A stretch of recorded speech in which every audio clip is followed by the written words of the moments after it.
Putin's former advisor Sergei Markov accidentally revealed the real Russian death toll in Ukraine.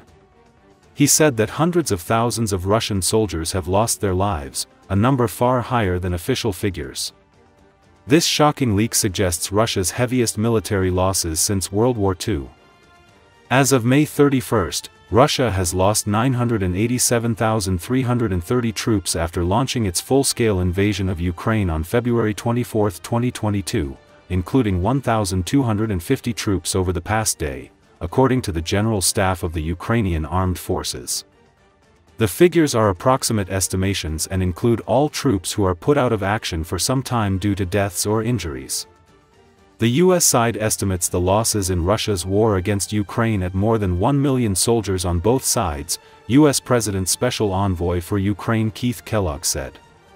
When you look at the numbers, which are just, I call it industrial-scale killing. When you have casualties on both sides that exceed 1 million, and right now, according to conservative estimates, we are talking about 1.2 million, it is outstanding. This exceeds the Second World War numbers, and this is what I call industrial-scale killing, Kellogg said on Fox News. And then there's the shelling of cities with indiscriminate violence. It is not just the way to go, he added, noting that the Russian strikes on Ukrainian cities were a clear violation of the Geneva Convention. Russian military equipment losses are also high. At the start of the full-scale invasion, Russia was estimated to have around 3,300 operational tanks, suggesting that all those that initially drove into Ukraine and then some, have been taken out over the course of 2.5 years.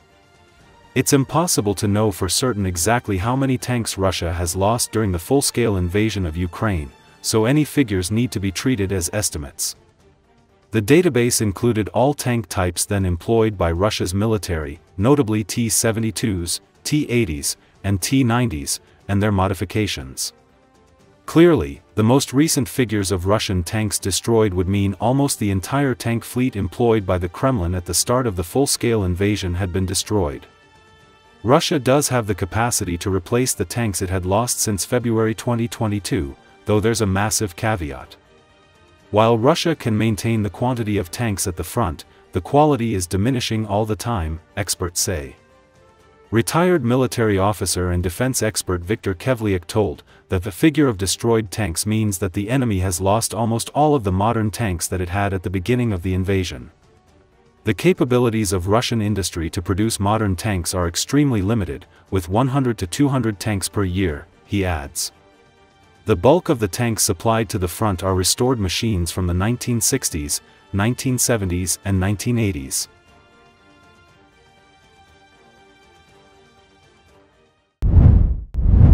First, the Kremlin sends its citizens to an illegal war against Ukraine, and when the occupiers are captured, the Russian authorities prefer to simply forget about them. Since the beginning of the full-scale invasion of Ukraine, more than 5,000 Russian soldiers have already passed through Ukrainian captivity, and thousands continue to wait for an exchange.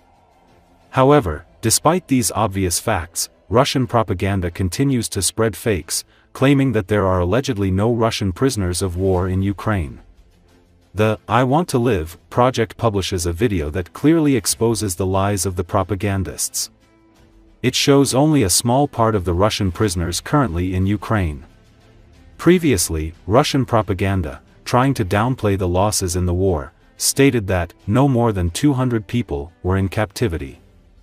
Now, after the exchange according to the formula 1,000 for 1,000, Russian propagandists have changed their rhetoric, claiming that Russia has allegedly already taken all of its prisoners. But the reality is very different. There are thousands of Russians in captivity, including wounded, amputees, people with serious illnesses such as AIDS, hepatitis, diabetes, and mental disorders. Russia simply does not acknowledge the existence of these people, refusing to include them in the exchange lists. Prisoner of war camps, as well as specialized sections at pretrial detention centers, are overcrowded with Russian prisoners of war. Medical units where the wounded and sick are kept are also overloaded. Ukraine calls on the Russian Federation to adhere to the principles of humanism and to conduct, first of all, the exchange of seriously wounded and sick people, and also advocates for an exchange in the format of all for all.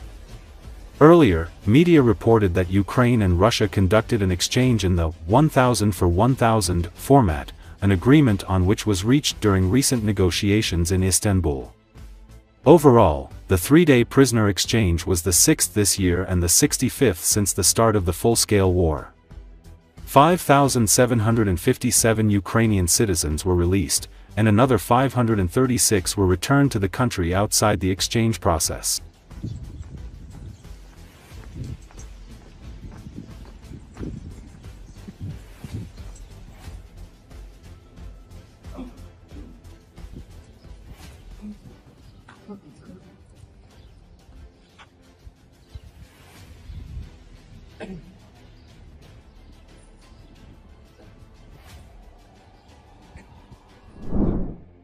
Russian Foreign Minister Sergei Lavrov suggested Tuesday that the decision for Ukraine to strike deep into Russia with Western weapons was made some time ago.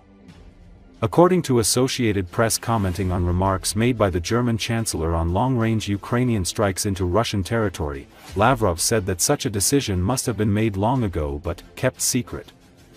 This statement by Mr. Merz only once again underlines the level of competence of the people who have now broken through to power in Europe, Lavrov told reporters in Moscow on Tuesday, during a news conference with Turkish Foreign Minister Hakan Fidan.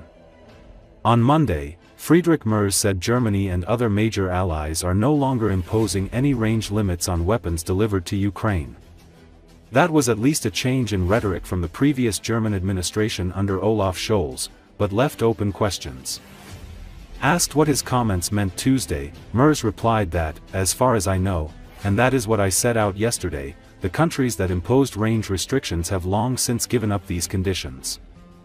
So I described yesterday in Berlin something that has been the case for months, namely, that Ukraine has the right also to use the weapons that are delivered beyond its own borders against military targets on Russian territory, he added at a news conference in Turku, Finland. From my point of view, that is necessary. Only someone who is also put in a position to attack military bases on the territory of the aggressor can defend themselves.